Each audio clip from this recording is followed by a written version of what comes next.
Hello guys, have a good day. So for today's video, ipapakita ko po yung ginagamit namin na sabon ni baby panglaba. Okay, first ito yung Smart Angel Baby Densai. Ginagamit ito namin panglaba ng kanyang socks, mga damit, baby bib, in mga pajama, pants, and boshi. Caps, hats. Ayan po. So, yan ang ginagamit namin, Smart Angel. No additives po siya. No fragrance din.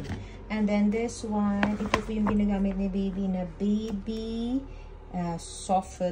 softener. So, parang conditioner. Yung may amoy na talaga siya. Pang baby din to. So, mahirap talaga basahin yung kanji.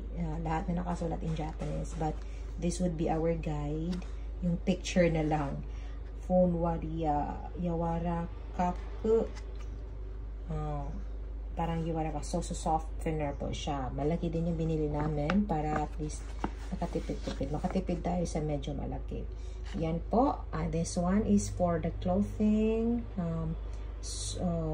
soap. And then this one is for the conditioner maybe ng mga damit ni baby. And then next is dito na naman tayo sa sa Smart Angel din ang brand na ginagamit namin. So ito naman po ay yung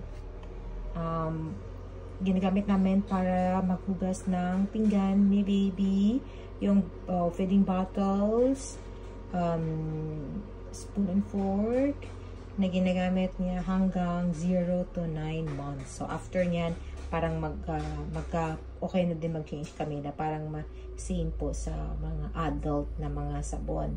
Ayan. So, disclaimer lang po. Wala pong disclaimer. Wala po. We're not paid for this introducing the brand of the sabon, no? So, yan po. May binibili din po kami ng extra. Ito po, Smart Angel. So, yan lang po ang ginagamit namin. Thank you for watching from 0 to 9 months old.